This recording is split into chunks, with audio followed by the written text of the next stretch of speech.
Bienvenue dans notre série de podcasts SEO Maniac. Travailler en freelance au Maroc est un synonyme de liberté.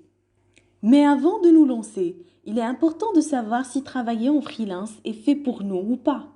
Découvrirons ensemble qu'est-ce qu'un freelance et quels sont les avantages à être un freelanceur. C'est parti!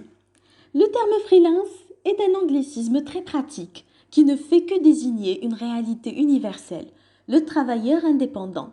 C'est une personne qui travaille à son propre compte pour différents clients. Il se distingue du salarié par le fait qu'il n'existe aucun lien de subordination entre lui et la société cliente. En effet, le principe du travailleur indépendant est de travailler librement pour différentes sociétés ou clients.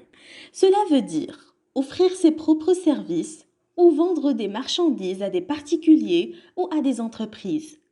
Ces services peuvent prendre diverses formes, des missions de longue durée ou des missions plus courtes, effectuées chez le client ou à distance. Travailler en freelance au Maroc a beaucoup d'avantages et d'inconvénients, également qui vous permettront d'y voir plus clair sur la réalité de ce statut. Travailler en freelance vous offre la liberté de choisir vos horaires de travail. Vous voulez travailler au milieu de la nuit? Aller prendre un café à 15 heures, ne pas travailler le lundi? Tant que vous finissez vos missions à temps, tout est permis. Travailler en freelance vous offre aussi la liberté de choisir votre lieu de travail. Vous pourrez donc travailler de chez vous ou même depuis l'étranger. Bonne nouvelle, plus de boss pour vous forcer à travailler sur quelque chose qui ne vous intéresse pas ou avec un client que vous n'aimez pas, car votre chef, c'est vous-même. Si vous voulez éviter la routine, vous pouvez aussi décider de travailler sur plusieurs projets différents. Cela vous permet d'ailleurs de vous forger une expérience dans plusieurs domaines et donc d'élargir votre horizon. Selon les clients et les projets que vous acceptez, vous pouvez finir par gagner bien plus d'argent que dans un travail de salarié. Et si vous voulez travailler plus pour gagner encore plus, vous êtes libre de le faire. Il est temps maintenant de vous parler des inconvénients.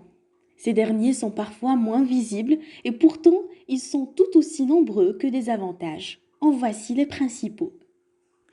C'est vrai que vous êtes libre dans le choix de vos horaires, mais c'est aussi un inconvénient.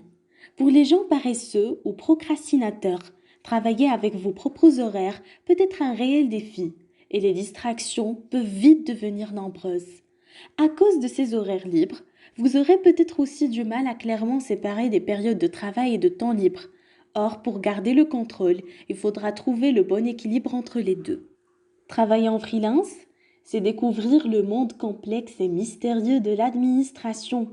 Eh oui, c'est aussi devoir gérer vos propres comptes, créer vos propres factures, consacrer le montant de votre pension et faire plein d'autres tâches qui sont souvent invisibles aux yeux d'un salarié. Nous avons parlé tout à l'heure des clients. Alors, mesdames et messieurs, préparez-vous. Ces derniers ne sont pas toujours géniaux. Entre les clients qui veulent vous payer de quoi vous acheter seulement du pain, ou vous payer l'équivalent d'un café pour un travail de 2 semaines, et ceux qui vous rendront la tâche bien plus difficile qu'elle n'était censée l'être. Rester zen et positif peut des fois devenir un vrai challenge. Fini les salaires fixes à chaque fin de mois. Un freelance n'est pas payé quand il prend des vacances ou simplement quand il n'a pas de clients. Et les périodes creuses avec peu de contrats, vous en rencontrerez très certainement. Certains clients prendront plus du temps à vous payer. Il vous faudra donc leur envoyer des rappels et bien tenir tes comptes pour vérifier que toutes les missions ont été rémunérées. Maintenant, vous avez eu une large idée sur ce que signifie un freelancer au Maroc. À bientôt!